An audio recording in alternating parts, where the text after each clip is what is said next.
Good morning, class. Welcome back to Maths class. Now, today's topic is division with reminder. अब reminder means जो last में हमारे पास सबसे नीचे इस तरह से ये जो ज़ीरो ज़ीरो आता है ये क्या है? रिमाइंडर है. अब अगर यहाँ पे ज़ीरो नहीं आए और कुछ नंबर आए तो क्या करेंगे? चलो तो अब हम वही देखने वाले हैं कि रिमाइंडर में क्या बच रहा है अब. ठीक है, ज़ीरो नहीं आएगा तो क्या आएगा. अब आपके पास क्वेश्चन है 17/3. अब आपको क्या करना है, इसको डिवाइड करना है. ठीक है, डिवाइड 17/3 मीन्स 17 कहाँ आएगा, 17 आ जाएगा घर के अंदर और 3 आ जाएगा बाहर. ये क्या है, 17 है डिवाइडेंट और 3 क्या है बेटा, डिवाइजर है. ठीक है, चलो अब डिवाइड करके देखते हैं हम. तो 3 5 ज़ा 15, 3 5 ज़ा 15, माइनस करोगे तो क्या आएगा 2, और 1 में से 1 गए तो 0 हो गया. ये तो रिमाइंडर कितना आया हमारे पास, रिमाइंडर आ गया 2. अब 0 आया क्या रिमाइंडर, नहीं. तो मीन्स 17 3 से कंप्लीट डिवाइड नहीं हुआ. अगर 0 आ जाता तो कंप्लीट डिवाइड हो जाता, बट अभी 0 नहीं आया है तो कंप्लीट डिवाइड नहीं हुआ है. ठीक है, मतलब 17 में 3 से पूरा पूरा डिवाइड नहीं हो सकता है. ठीक है, रिमाइंडर में क्या आया है, 2 आया है. तो इसको वेरीफाई कैसे करेंगे, पहले कैसे कर रहे थे हम, जो घर के अंदर जो घर के बाहर है और जो घर के ऊपर है उसका मल्टीप्लाई कर रहे थे. ठीक है, तो क्या आना चाहिए, ये आना चाहिए जो घर के अंदर है. अब क्या करेंगे हम, अब हम करेंगे जो घर के अंदर जो घर के बाहर है और जो घर के ऊपर है इन दोनों का मल्टीप्लाई करेंगे, और जो नीचे है ना बेटा, नीचे उसको क्या करेंगे, उसमें ऐड कर देंगे. मीन्स 3 × 5 + 2, तो कितना आना चाहिए, 17 आना चाहिए. आ रहा है क्या, 5 3 ज़ा 15 + 2 कितना हो गया, 17 आ गया. 17 मतलब आपका क्वेश्चन सही है. ठीक है, चलो अब और देख लेते हैं क्वेश्चंस. तो देखो, डिवाइडेंट मीन्स जो घर के अंदर है, डिवाइजर मीन्स जो घर के बाहर है, क्वोशंट मीन्स जो घर के ऊपर है, रिमाइंडर मीन्स जो सबसे नीचे है. ठीक है, तो डिवाइडेंट यानी कि जो घर के अंदर है, जब वो आ जाता है इन सब का मल्टीप्लाई करने पे, प्लस करने पर, तो मतलब आपका आंसर सही है. ठीक है, तो इसको ध्यान रखना है अपने को. नाउ एग्जाम्पल नंबर 8 है 729/8. 729/8 मतलब घर के अंदर कौन आएगा, 729. घर के बाहर डिवाइजर क्या है हमारे पास, 8. चलो अब हम करेंगे डिवाइड 729/8. तो 729 क्या है, डिवाइडेंट. ये क्या है, डिवाइडेंट. फिर बना दिया हमने ये, और डिवाइज़र क्या है, 8. 8 क्या है, डिवाइज़र. चलो अब हम करते हैं इसमें डिवाइड. तो बेटा 8 की टेबल में 72. अब देखो यहाँ पे 8 की टेबल में 7 तो नहीं आता ना, आ सकता है क्या, नहीं आ सकता है. लेकिन 72 या 72 से कुछ कम आएगा क्या, 72 या 72 से कम आएगा क्या, टेबल बोलो. 8 9 ज़ा 8 8 ज़ा 64, 8 9 ज़ा 72.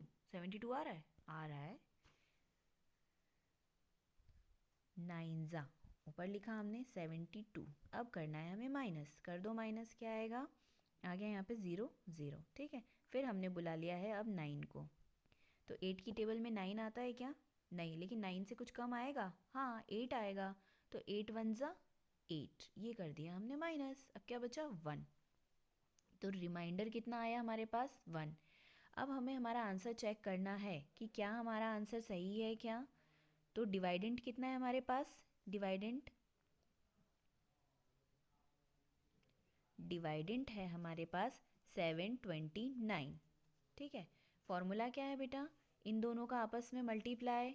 कौन कौन है ये, quotient multiply divisor, divisor plus remainder, ये है फॉर्मूला. ये ध्यान रखना है हमको. फिर जब आप इन तीनों को सॉल्व करोगे तो क्या आना चाहिए, 729 आना चाहिए. क्वोशंट कितना है हमारे पास, 92. क्वोशंट मतलब जो घर के ऊपर आ रहा है वो क्वोशंट. डिवाइजर मीन्स जो घर के बाहर है, बाहर वालों को लिख दिया हमने 8. प्लस रिमाइंडर मतलब जो सबसे नीचे आ रहा है, ये लिख दिया हमने 1. अब सॉल्व करेंगे. 8 1 ज़ा 8, 9 8 जा या 8 9 बेटा यहाँ पे क्या करना है हमें, 8 1 जा 8, 8 9 जा 72 +1 करो तो 7 2 9 आ गया क्या। देखो यहाँ पर भी 7 2 9 है, यहाँ पर भी 7 2 9 है, मतलब आपका डिवीज़न सही है। तो इस तरह से आपको वेरीफाई करना है। वेरीफाई मतलब चेक करना, वेरिफिकेशन मतलब चेक करना, आपके आंसर को चेक करना कि क्या वो सही है या गलत है।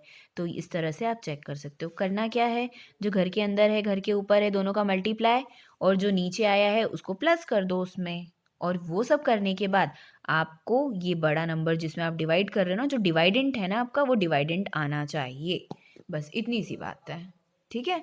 तो आई थिंक अब आपको समझ में आ गया होगा। चलो एक क्वेश्चन और सॉल्व कर लेते हैं, फिर आपको करना है इसके बाद, तो ध्यान से देख लो फिर से 5। और अगर नहीं समझ में आता है तो वीडियो को आप बार बार देखो, बिल्कुल समझ में आएगा, बहुत इजी है, ठीक है। चलो अब 5 की टेबल में 4 आएगा क्या, नहीं, तो हम क्या करेंगे, अब 45 को साथ में ले लेंगे, ठीक है। पहले देखो इस नंबर में क्या 5 की टेबल में 4 आएगा क्या, पॉसिबल है क्या, नहीं, क्योंकि 5 तो बड़ा है और 4 छोटा है। तो क्या करेंगे, हम दो नंबर को एक साथ ले लेंगे। अब 5 की टेबल में 45 या उससे कुछ कम आएगा, 45 आ रहा है क्या, पहले ये देखो, हाँ आ रहा है। 5 9 ज़ा 45, अगर 45 नहीं आता, उससे कुछ कम आता, तो हम वो कम वाला ले लेते हैं। अब कर दो आप माइनस, 0 0, ऊपर से बुलाया हमने 0 को, ठीक है, तो 0 में तो जाएगा ही नहीं। अब क्या करेंगे, तो हमने पढ़ा है कि अभी प्रॉपर्टी में हमने पढ़ा था ना कि अगर 0 में आप किसी का भी डिवाइड करोगे तो क्या आएगा, 0 आएगा, तो ये आ गया 0। फिर अब बुला लेते हैं हम 8 को, ठीक है, 8 को बुला लो, यहाँ पर आ गया 8, तो 5 की टेबल में 8 तो नहीं आएगा, 8 से कुछ कम आएगा क्या, 5 1 ज़ा 5, 5 2 ज़ा 10, 2 ज़ा तो ज़्यादा हो जाएगा, तो 1 ज़ा ही जाएंगे हम, ठीक है, ज़्यादा नहीं होना चाहिए। 8 से ज़्यादा हो जाएगा तो माइनस कैसे करेंगे, नहीं कर पाएंगे ना, तो हमको कम ही चाहिए, तो 5 ज़ा 8 में से 5 गए तो बेटा 3, तो हमारा रिमाइंडर क्या आया, रिमाइंडर देखो अब कैसे लिखेंगे, रिमाइंडर आया हमारे पास 3, कॉमा क्वेश्चन क्या आया हमारे पास, जो घर के ऊपर है वो क्या है 901, और डिवाइज़र क्या है हमारे पास 5 है, और डिवाइडेंट क्या है हमारे पास 4508 है। तो ये सबके नाम आपको पता होने चाहिए कि किसको क्या बोल रहे हैं, ठीक है। अब आपको करना है आपका आंसर चेक। आंसर चेक करने के लिए हम क्या करेंगे, आंसर चेक करने के लिए हम 5 में 901 से मल्टीप्लाई कर देंगे, इसमें इसका मल्टीप्लाई कर देंगे, और +3 को ऐड कर देंगे। देखो 5 में 901 का मल्टीप्लाई किया, +3 को ऐड कर दिया है, तो ये आ रहा है, ठीक है, तो ये नंबर आना चाहिए। तो आपका आंसर इसका मतलब सही है। तो अब क्वेश्चन की बारी है। अब इनमें से क्वेश्चन आपको करना है, divide to find the question and remainder. आपको इसमें क्या करना है, क्वेश्चन और रिमाइंडर Q और R लिखना है, जैसे ये लिखा था ना अभी मैम ने बताया था, Q और R लिख के बताया ना, जैसे ऐसे ऐसे डिवाइड करना है, और ऐसे Q और R लिख के बताना है। Q कौन सा है, Q है जो यहाँ पर है, R कौन सा है जो यहाँ पर है नीचे, ठीक है, इसको रिमाइंडर, इसको क्वेश्चन।